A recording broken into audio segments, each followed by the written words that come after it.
নমস্কাৰ শিক্ষাৰ্থীসকল সকলোকে আকৌ এবাৰ অন্য এটা নতুন ভিডিঅ'লৈ স্বাগতম জনাইছোঁ।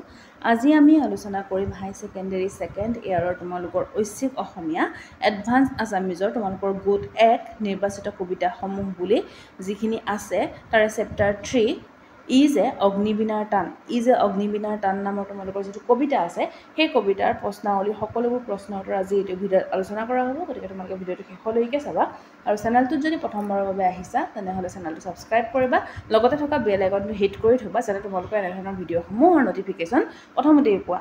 আৰু এতিয়া আমি পলম নকৰি ভিডিঅ'টো আৰম্ভ কৰোঁ ব'লা। ইয়াৰ প্ৰথমটো প্ৰশ্ন তোমালোকক সুধিছে কবিতাটোত প্ৰকাশ পোৱা দেশপ্ৰেমৰ আভাস দাঙি ধৰা। তোমালোকে উত্তৰত লিখিব পাৰা যে কবি অম্বিকাগিৰি ৰায়চৌধুৰীৰ দ্বাৰা ৰচিত ই যে অগ্নিবীণাৰ টান নামৰ কবিতাটিত স্বদেশ প্ৰেমৰ ভাৱ সুন্দৰভাৱে প্ৰকাশ পাইছে। স্বদেশৰ বাবে আন্দোলন কৰি কেইবাবাৰো কাৰাবাস খটা কবি অম্বিকাগিৰি ৰায়চৌধুৰীৰ প্ৰায়বোৰ লিখনিতে স্বদেশ প্ৰেমৰ নিদৰ্শন পোৱা যায়। ই যে অগ্নিবীণাৰ টান নামৰ কবিতাটোত প্ৰকাশ পোৱা মতে কবিৰ অন্তত এটি অগ্নিবীণাৰ অৰ্থাৎ উত্তপ্ত সুৰ বাজি আছে। এই সুৰ হাঁহি তামাচাৰ ভাগৰ জুৰুৱা গানৰ সুৰ নহয়, এই সুৰ হৈছে স্বদেশ প্ৰেমৰ। এই সুৰ হৈছে স্বদেশৰ হকে মৰণ পণ কৰা সুৰ। এই সুৰত অনুৰণিত হৈছে স্বাধীনতাৰ শত অপমান, লাঞ্ছনা গঞ্জনা আৰু আত্মবেদনা। ইয়াৰ প্ৰচণ্ড তাপে যেন তেওঁৰ অন্তৰ অগ্নিদগ্ধ কৰিব লাগিছে। তোমালোকে এনেকৈ লিখিবা। তাৰপিছত আৰু অকণমান তোমালোকে লিখিব লাগিব যে সেই দেশ মাতৃৰ চৰণ পুজিবলৈ হৃদয়ৰ ৰক্তদান কৰি সকলোকে এক হ'বলৈ তেওঁৰ অন্তৰত বীণা বাজি উঠিছে।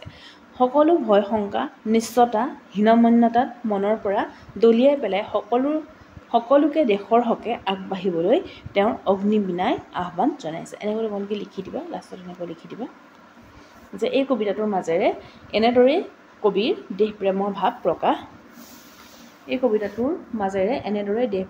প্ৰকাশ পোৱা দেখা গৈছে। ঠিক আছে, এনেকৈ লিখিলেই হৈ যাব। আমি পিছৰটো প্ৰশ্ন চাওঁ।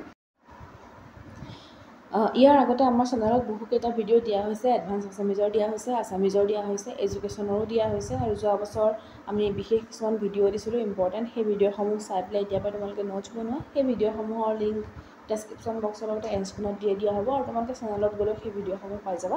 সেই ভিডিঅ'সমূহ তোমালোকে এতিয়া পাই চোৱা। তোমালোকৰ এক্সামৰ ডেটটোতো দিছেই, গম পাইছা নাই? তোমালোকৰ 11 ফেব্ৰুৱাৰীৰ পৰা পৰীক্ষাবোৰ আৰম্ভ হ'ব। গতিকে তোমালোকে এতিয়াৰ পৰাই ভালদৰে পঢ়ি যোৱা। ঠিক আছে, পৰীক্ষা আগদিনাখন এটা ভিডিঅ' চাই পেলাই পৰীক্ষা দিবলৈ যাম বুলি নাভাবিবা। এতিয়াৰ পৰা ধুনীয়াকৈ পঢ়া, পৰীক্ষা সকলোৰে ভাল হ'ব লাগিব, হয়নে? এতিয়া 2 নম্বৰ প্ৰশ্নটো চোৱা।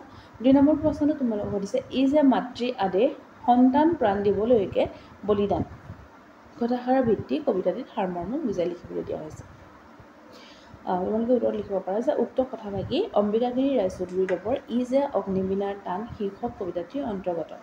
কবিৰ মতে দেশ মাতৃৰ প্ৰতি মাতৃভূমিৰ প্ৰতি প্ৰতিজন সন্তানৰে গভীৰ দায়িত্ব থাকে। আমাৰ জীৱনটো কেৱল হাঁহি তামাচাৰ আগৰ জুৰুৱা গান নহয়। জীৱন কালছোৱাত দেশ আৰু দহৰ বাবে কৰিবলগীয়া বহুখিনি কৰণীয় কাম আছে। দেশ তথা দেশবাসীৰ শত অপমান লাঞ্ছনা আমি আঁতৰ কৰিব লাগিব।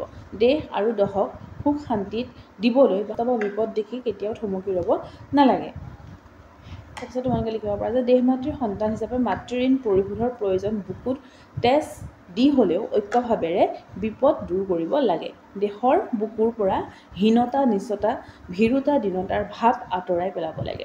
দেশ মাতৃৰ বুকুত যিসকলে মানৱতাক ঘোৰ অপমান কৰিছে সেইসকলৰ ঘৃণনীয় উৎপীড়ন আৰু সৰ্বনাশ কৰি দেশত শান্তি প্ৰতিষ্ঠা কৰিব লাগে। তোমালোকে এনেকৈ লিখি দিবা। স্ক্ৰীনশ্বট ধুনীয়াকৈ লৈ লোৱা, পঢ়িবা।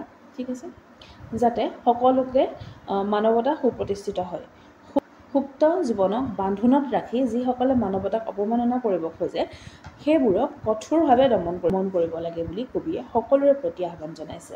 এনেবোৰ কৰিবলৈ যাওঁতে কেতিয়াবা মৃত্যুকো আঁকোৱালি ল'বলগীয়া হ'ব পাৰে।